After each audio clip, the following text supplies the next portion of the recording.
Hello friends, welcome to the auto show. भाई देखो, आज की ये जो वीडियो है, इस वीडियो के अंदर ही मैं बता देता हूँ, लद्दाख घूमने का टाइम आ चुका है और बहुत सारे लोग इस टाइम पे लद्दाख घूमने जाने के लिए तैयारियां कर रहे हैं। कुछ ऑलरेडी घूम कर आ चुके हैं और काफ़ी सारे अभी जाना बाकी हैं।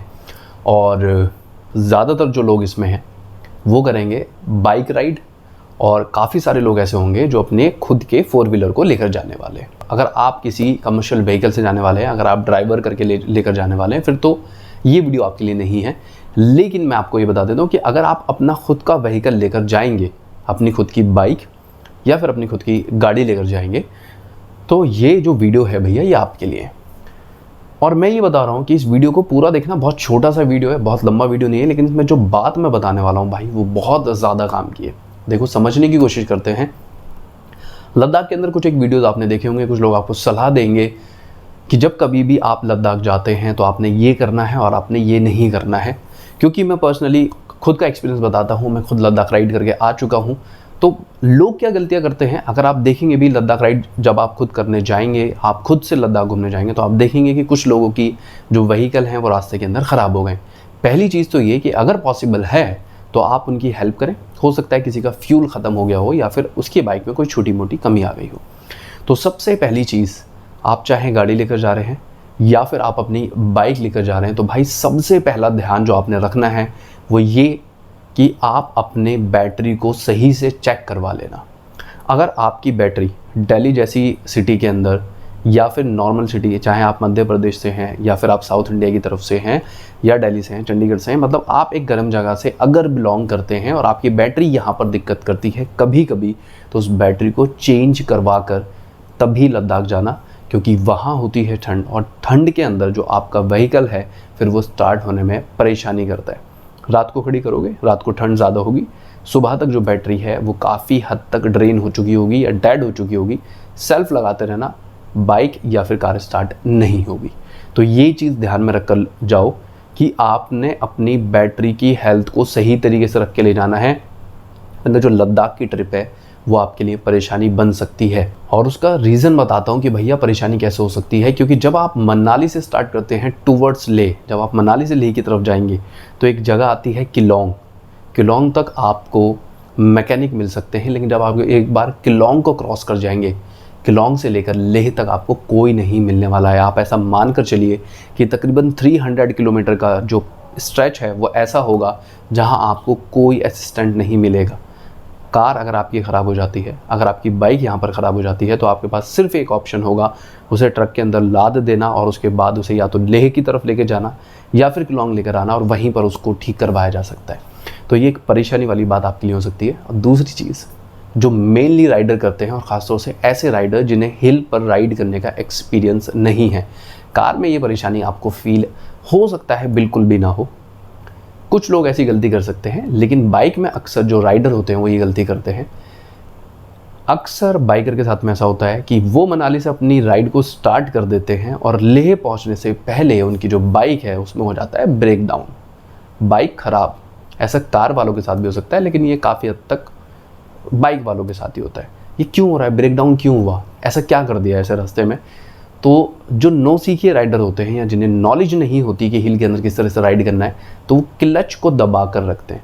क्योंकि अक्सर क्या होता है, जब आप अप हिल राइड करते हैं, ऊपर की तरफ चढ़ते हैं पहाड़ पर, तो बाइक जो है उसकी पावर आपको कम फील होती है, और उसको बैलेंस करने के लिए, उसकी स्पीड को मेंटेन करने के लिए कि वो इधर उधर ना गिरे, तो कुछ लोग क्लच को थोड़ा सा दबा के रखते हैं, जो एकदम गलत हैबिट है।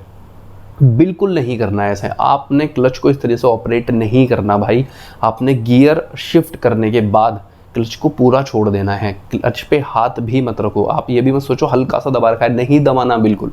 क्योंकि अगर आप इस 400 से 450 किलोमीटर की राइड के अंदर अगर क्लच को दबा के चलते रहेंगे, तो लेह पहुंचने से पहले आप अपनी क्लच प्लेट को पूरी तरीके से घिस कर बैठ जाएंगे, जिसे कहते हैं जला देना। कुछ लोग कहते हैं क्लच प्लेट जल गई हैं, कुछ लोग कहते हैं क्लच प्लेट ख़त्म हो गई हैं, कुछ लोग कहते हैं क्लच प्लेट घिस चुकी हैं। जो भी समझो आप, क्लच प्लेट ख़राब हो जाएंगी और आपकी ये जो लद्दाख राइड है बीच में रुक जाएगी। हो सकता है आप लेह तक भी ना पहुंच सको। फिर जहां पर बहुत ज़्यादा स्लांट आएगा, बहुत ज़्यादा अपहिल आपको राइड करनी पड़ेगी, आपकी बाइक नहीं चढ़ने वाली है। तो इस कंडीशन में आपने क्या करना होता है, आपने राइड कैसे करनी है जब आप अपहिल राइड करते हैं, तो उसका बहुत सिंपल तरीका होता है। अगर आप नॉर्मली सिटी के अंदर राइड करते हैं बाइक को कुछ इस हिसाब से कि पहले गियर में आप 15 की स्पीड या 20 की स्पीड तक बाइक ले जाते हैं और दूसरा गियर उसके बाद शिफ्ट करते हैं। दूसरे गियर में आप बाइक को 30 या 35 तक चलाते हैं और तीसरा गियर उसके बाद शिफ्ट करते हैं।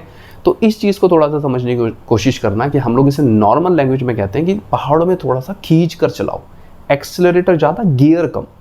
गियर आपने कम रखना है, एक्सेलरेटर ज़्यादा रखना है। इससे क्या होता है कि आपकी बाइक आराम से अप हिल चढ़ जाती है। फिर से बता रहा हूँ भाई, यही चीज़ आपने पहाड़ पे अप हिल राइड करते हुए गियर कम रखने हैं, एक्सेलरेटर ज़्यादा रखना है। इस कंडीशन में बाइक का माइलेज कम आता है लेकिन बाइक आराम से ऊपर चढ़ जाती है बिना क्लच प्लेट पे जोर आए। आपने ऐसा करना है कि दूसरे गियर के अंदर ही बाइक को तकरीबन 35-40 तक लेकर जाना है, उसके बाद में तीसरा गियर शिफ्ट करना है। और ये डिपेंड करता है व्हीकल टू व्हीकल। आप ऐसा भी मत सोचो कि मैंने कोई रूल बता दिया है। अगर आपकी, मैं एक नॉर्मल बाइक को लेकर चल रहा हूँ, अगर आपकी 150-200 सीसी की बाइक है तब आपने ऐसा करना है। उससे ऊपर है, अगर 400 सीसी की बाइक है तो आप सेकंड गियर के अंदर ही 50 तक उसको लेकर जाओ, उसके बाद में थर्ड गियर शिफ्ट करो। अगर आप ऐसा सोच रहे हैं कि गियर ना मुझे शिफ्ट करना पड़े, मैं क्लच थोड़ा सा दबा लेता हूँ, बैलेंस बना लूँगा, ख़त्म कर दोगे आप क्लच प्लेट को, दिक्कत में आ जाओगे, व्हीकल ब्रेक डाउन हो जाएगा, हो सकता है बाइक चलना ही बंद कर दे आगे। ये नहीं करना है आपने। सिंपल सा रूल है, समझ लेते हैं। गियर कम, एक्सीलरेटर थोड़ा सा ज़्यादा रखना है। जितना नॉर्मल कंडीशन में आप राइड करते हैं उससे थोड़ा ज़्यादा खींच कर चलाएं, गियर को थोड़ा सा लंबा लेकर जाएं। इससे बहुत ही ज़्यादा फ़ायदा आपको ये होगा कि आप इजीली राइड करते चले जाएंगे। अगर आप इस एक छोटी सी बात को मान लेते हैं तो आपको कोई परेशानी नहीं होगी क्लच प्लेट से रिलेटेड। भाई क्लच को सिर्फ तभी दबाना जब गियर या तो उतारना हो या अप करना हो, या तो आपने डाउन शिफ्ट करना है या आपने अप शिफ्ट करना है। गियर जब चेंज करने हैं सिर्फ तभी क्लच को दबाना, वरना क्लच को पूरा छोड़ कर रखना, बिल्कुल भी उसे दबाने की ज़रूरत नहीं है।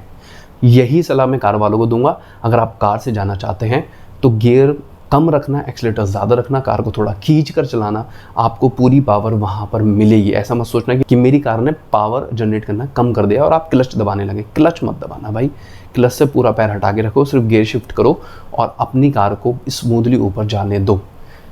सबसे ज़्यादा परेशानियाँ जो नए राइडर होते हैं, क्योंकि बहुत ज़्यादा नए राइडर लद्दाख राइड करते हैं। लद्दाख राइड बहुत ज़्यादा फेमस है, हर साल कोई ना कोई नया राइडर जाएगा और लद्दाख राइड करेगा। ज़्यादातर ऐसा होता है कि लद्दाख राइड बहुत ज़्यादा फेमस है क्योंकि तो बहुत ज़्यादा लोग लद्दाख की तरफ जाते हैं और इसमें बहुत सारे नए राइडर भी होते हैं, नौसिखिया भी होते हैं और वो क्लच प्लेट बर्न कर देते हैं, क्लच प्लेट ख़राब कर देते हैं।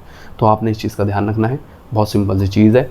बैटरी वाली जो कंडीशन है वो किसी के साथ भी हो सकती है, चाहे आप कितने भी प्रोफेशनल ड्राइवर या फिर राइडर हो, चाहे आपको कितना भी एक्सपीरियंस हो, लेकिन बैटरी की हेल्थ को ज़रूर अच्छी लेकर जाना। अगर ख़राब हो गई है बैटरी तो उसको रिप्लेस करवा के जाओ, चेंज करवा के तब लद्दाख जाओ, वरना धक्के लगाते रहोगे कुछ हासिल नहीं होगा। तो ये बहुत सिंपल सी वीडियो थी इस चीज़ को लेकर। बहुत सारे पॉइंट है जो उस पर बताए जा सकते हैं कि लद्दाख राइड के टाइम में क्या क्या आपने ध्यान रखना है, किन चीज़ों के बारे में ध्यान रखना है, लेकिन फिलहाल ये जो वीडियो इसको क्योंकि छोटा रखना है तो इस वीडियो में सिर्फ इतना ही। मिलते हैं नेक्स्ट वीडियो के अंदर।